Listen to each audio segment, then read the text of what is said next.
duty. Right now, I-25 between the Big I and Rio Bravo is shut down because of downed power lines. We're going to take you there in just a moment for a live report. We watched this storm come right down I-25 tonight on a very predictable path. A viewer sent us this video of an arroyo on San Felipe Pueblo. It was full and, as you can see, running fast. As the storm travels south, it slammed Bernalillo. Here you can see crews with heavy equipment frantically trying to unclog a diversion channel. It got clogged after last night's storm, leading to flooding in that area. They were working tonight to prevent that from happening again. A short time later, the storm hit Albuquerque. Our Big I cam was rolling as drivers braved their way through the rain and the wind. Right here at KOB in downtown Albuquerque, rain and hail were coming down sideways. It kind of looked like a hurricane out there for a while. One of our photographers shot the storm in our parking lot with his cell phone. And then watch this. As he turned back into our newsroom, the power flickered off here and came back on. Fortunately, we have a generator and it fired up.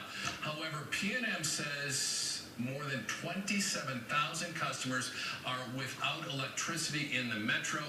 Here's a live look outside at Albuquerque as people negotiate their way through the city. This is Old Town, where you can see, actually, it's dark there. There are headlights that are lighting up the scene, but it is dark because they have no power right now. The traffic lights are out in other places as well. Crews will be working all night to restore the power. Flooded streets, down power lines, and debris on the ground has made it dangerous to drive in parts of Albuquerque tonight.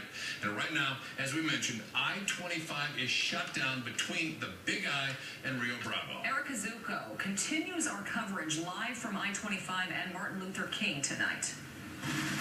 Hey, Tom and Nicole, we are seeing people heading up onto the frontage roads here, but as you mentioned, the highway itself, I-25 northbound and southbound, blocked off all the way from the Big I to Rio Bravo. They're diverting traffic over to those frontage roads and to I-40.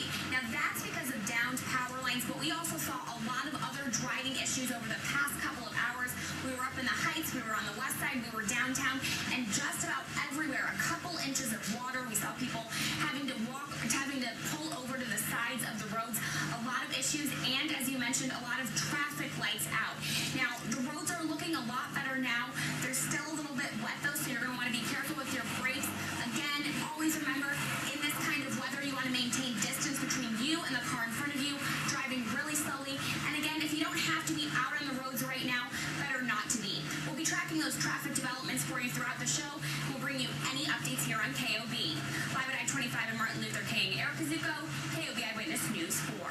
Huge difference from a few hours ago here in the metro, where the bulk of the storm has made its way out, but still hitting parts of the state tonight, right, Jorge? Yeah, we are tracking heavy rain across New Mexico. It's beginning to exit parts of Albuquerque, but now Socorro and Valencia counties getting on the action. Here is a look at what's going on according to Pinpoint for Doppler. And over the past hour, you see that Albuquerque, Sandoval, and Santa Fe counties are beginning to recover, but now Valencia and Socorro counties seeing heavy rain as we speak. And how much rain did we see here in the metro? Well, according to our estimated rainfall, up to 2 inches in some spots. Okay, we're going to go back to the estimated totals in just a bit. There you see not much really happening in Carlsbad. But again, I want to take you to what occurred here in town earlier today as we pan back towards Albuquerque, where up to 2 inches of rain may have fallen in some spots. There you see right along the I-25 corridor is where we saw the heaviest amounts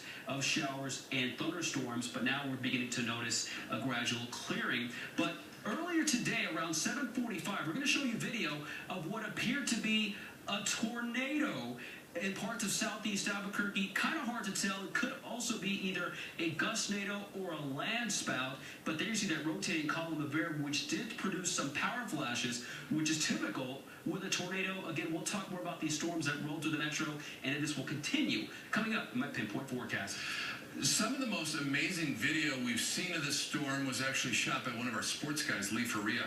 He was at tonight's Isotopes game. It started pouring there, so the crew tried to roll out the tarp. Lee is in the newsroom now. Describe what it was like out there. Tom, I've been to a lot of baseball games in my days, mostly in California, so I've never seen anything like this. But as Nicole said, the rain was coming in sideways, and the wind picked up the tarp and flung it right into the stands. A really dangerous situation for many of the guys who are on the grounds crew, and it just went flying. It just went flying. It covered about 4 or 5 guys there on the grounds crew, but they were smart. Once they were underneath the tarp, they exited into the dugout so they could get out of the way of the tarp flying into the stands. But as it's pretty obvious, they were never able to get the tarp back on the field. And I can report that there were no injuries from this, but it made for a wild scene at Isotopes Park. Again, no injuries. They're going to resume this game at 4 o'clock tomorrow afternoon. They'll play a doubleheader, and hopefully we get those 2 in. Back to you. Thanks, Lee. Albuquerque police hope a radio tower that was damaged by lightning overnight can be fixed this weekend. It was hit during the storm early this morning, affecting communication between dispatchers and some officers and firefighters. They are relying on backup systems and cell phones. 911 calls are not affected. The search for replacement parts is now underway. We're following breaking news on I-40 as police investigate a fatal crash that may have been the result of a shooting. It happened less than an hour ago on I-40 at Coors. Police aren't saying much else, but we will continue to follow the situation and bring you any new details. They are the 3 most common